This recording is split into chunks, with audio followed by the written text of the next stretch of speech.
नमस्कार मित्रांनो, आपल्या राज्यामध्ये जी महाराष्ट्र राज्यामध्ये लाडकी बहीण योजना चालू आहे त्याच्याबद्दल खूप सारे क्वेश्चन्स होते, खूप सारे लोकांचे कमेंट्स येत होते, लाडक्या बहिणींचे कमेंट्स येत होते की नेमकं काय कारण आहे. महत्त्वाचं पहिला पॉईंट्समध्ये की आतापर्यंत कोणताही GR आलेला नाही किंवा मागच्या महिन्याचा जुलै महिन्याचा हप्तासुद्धा वितरित झालेला नाही. रक्षाबंधनची जी गिफ्ट होती ते रक्षाबंधनला येणार, परंतु आत्तापर्यंतसुद्धा असं कोणता शासन निर्णय निघालेला नाही किंवा GR निघालेला नाही.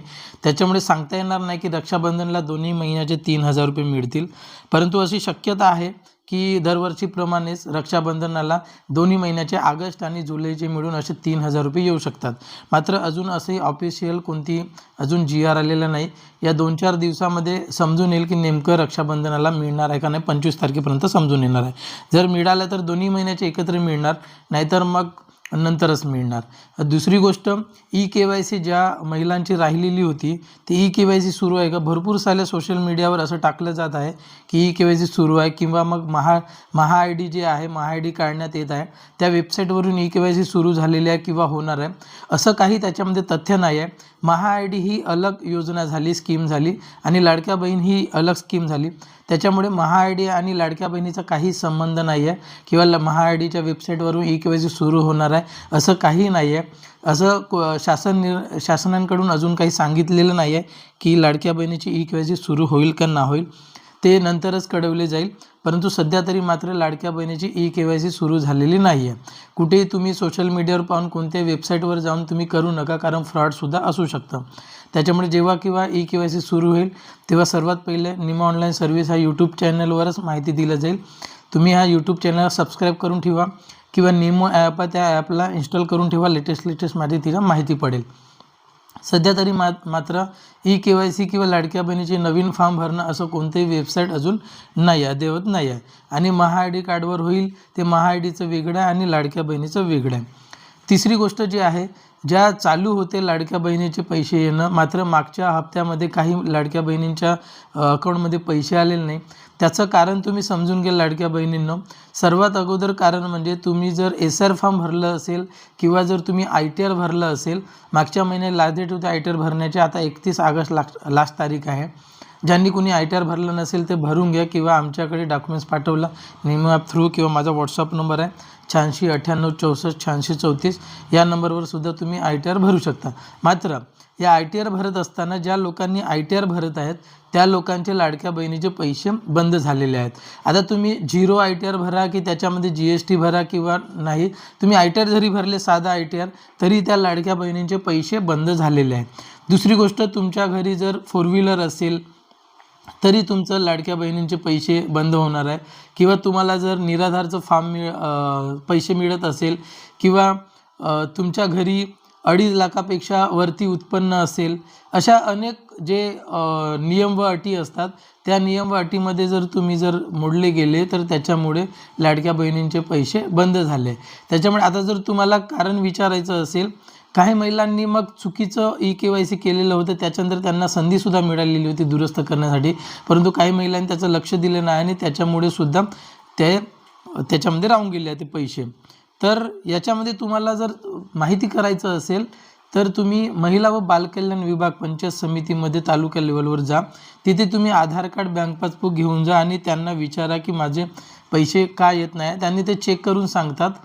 आणि जर तुमचं सगळं व्यवस्थित असेल, 21,000च्या किंवा 2.5 लाखाच्या आतमध्ये तुमचं उत्पन्न आहे, तुमच्याकडे 4 व्हीलर नाही किंवा तुम्ही ITR भरत नाही, गरीब दारिद्र्य रेषाखाली येतात, गरीबमध्ये येतात, तर तुम्हाला तिथं तक्रार नोंदविता येतो. तुम्ही ते डॉक्युमेंट्स घेऊन जाऊन तुम्ही तक्रार नोंदवू शकता आणि तक्रार नोंदविल्यानंतर तुम्ही तिथूनही तक्रार नोंदवू शकता. ते जर समाज कल्याणला जाऊन सुद्धा तुम्ही डॉक्युमेंट देऊन तक्रार नोंदवू शकता. तिथे डॉक्युमेंट दिल्यानंतर तक्रार नोंदवली जाते. जर तुमचं व्यवस्थित असेल तर तुमचे पैसे अजून चालू होईल आणि जे रखडलेले होते ते सुद्धा मिळेल. परंतु जर तुमच्याकडे जे नियम व अटी आहे ते जर तुम्ही असेल तर ते तुम्हाला पैसे मिळणार नाही. भरपूर साऱ्या महिलांचा हा प्रश्न होता की मला पहिले मिळत होते परंतु आता बंद झालेले आहे. तुमचे SR फॉर्म भरण्यात आलेले होते.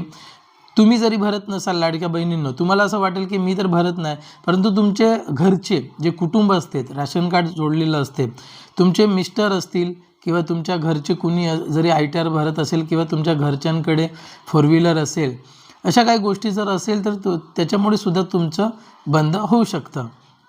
तर हे कारण विचारायचं असेल तर तुम्ही तुमच्या समाज कल्याणला किंवा पंचायत समिती जाऊन तुम्ही चेक करू शकता.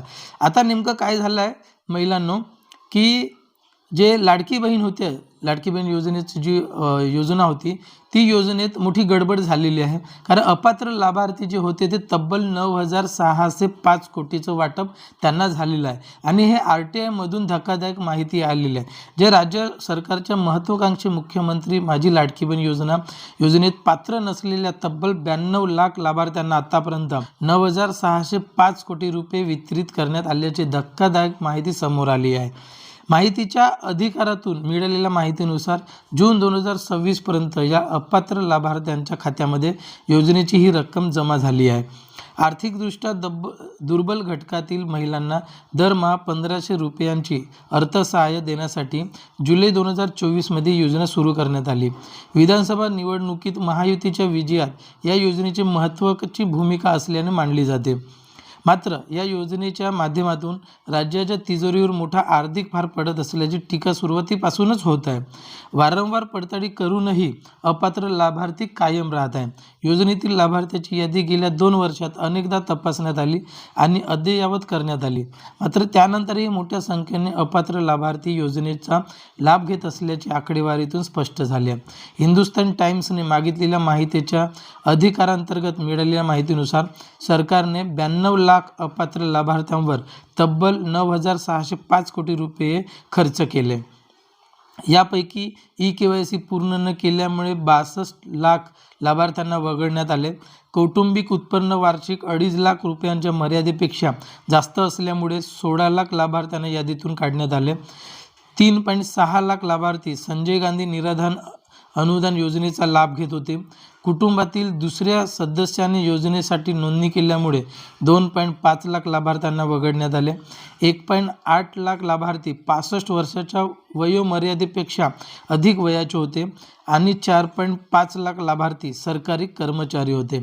तसेच जिल्हा स्तर पडताळणी केल्यानंतर आणखी 1.7 लाख लाभार्थ्यांना वगळण्यात आले. सध्या महिला योजनेसाठी पात्र किती आहे? सध्या जे पात्र लाभार्थ्यांची संख्या 1.65 कोटी इतकी आहे. मात्र नोव्हेंबर 2025 पर्यंतच्या 17 महिन्याच्या कालावधीत 2.1 कोटीहून अधिक महिलांना या योजनेचे पैसे मिळाले. फेब्रुवारी ते मे 2025 या काळात लाभार्थ्यांची संख्या 2.47 कोटी इतकी उच्चांक होती. त्यामुळे सरकारकडून दरमहा 3,640 कोटी रुपयाहून अधिक रक्कम वितरित करण्यात आली. प्रत्यक्षात पात्र लाभार्थ्यांसाठी दरमहा सुमारे 2,450 कोटी रुपये इतके वितरित होणे अपेक्षित होते. आता राज्य सरकारने गेल्या 24 महिन्यात लाडकी बहीण योजनेत 76,261 कोटी रुपये खर्च केले आहेत. या कालावधीत पात्र लाभार्थ्यांच्या खात्यामध्ये 39.75 कोटी इतक्या पेमेंट नोंदी होणे अपेक्षित होते. मात्र त्या प्रत्यक्षात 46.1 कोटी पेमेंट नोंदी झाल्याचे RTIमधून समोर आले आहे. यातील 6.4 कोटी अतिरिक्त पेमेंट नोंदीमधून सुमारे 9,605 कोटी रुपये अपात्र लाभार्थ्यांच्या खात्यामध्ये जमा झाले. विशेष म्हणजे सरकार बहुतांश अपात्र लाभार्थ्यांना दिलेली रक्कम वसूल करणार नाही. ज्या सरकारी कर्मचारी आणि अधिकाऱ्यांना मासिक रक्कम मिळाली होती, केवळ त्यांच्याकडूनच ही रक्कम वसूल केली जाईल.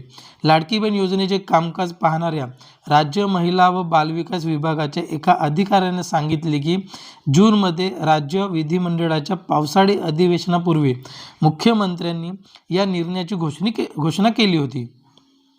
त्या अधिकाऱ्याने सांगितले, सरकारी कर्मचारी आणि अधिकाऱ्यांनी घेतलेली रक्कम वसूल करण्यासाठी आम्ही जिल्हाधिकारी कार्यालयांना पत्र लिहिले असून त्याबाबतचा अहवाल मागवला आहे. असे 4,50,000 लाभार्थी आहेत ज्यांना सुरुवातीच्या महिन्यात लाभ मिळाला होता आणि त्यांच्याकडून वसुली होणे बाकी आहे. इतर लाभार्थ्याकडून ही रक्कम वसूल केली जाणार नाही. दरम्यान अधिकाऱ्याने सांगितले की EKYC पूर्ण केलेल्या 62 लाख लाभार्थ्यांनी कारवाईच्या भीतीने ही प्रक्रिया पूर्ण केली नसावी अशी शक्यताही आहे. अशा पद्धतीची माहिती देण्यात आलेली आहे. ही खूप महत्त्वाची माहिती होती लाडक्या बहिणींसाठी आणि ही माहिती प्रत्येक लाडक्या बहिणींसाठी शेअर करा. त्यांना माहिती सांगा. ज्यांचे बंद पडले त्यांनाही सांगा आणि तुम्ही पहिल्यांदाच आले असाल तर आपल्या चॅनलला सबस्क्राईब करायला विसरू नका. आणि तुम्हाला काही प्रॉब्लेम असेल आणि तुम्हाला काय वाटते त्याचे कमेंटसुद्धा आपल्या व्हिडिओच्या डिस्क्रिप्शनमध्ये कमेंट्स बॉक्समध्ये टाका. धन्यवाद.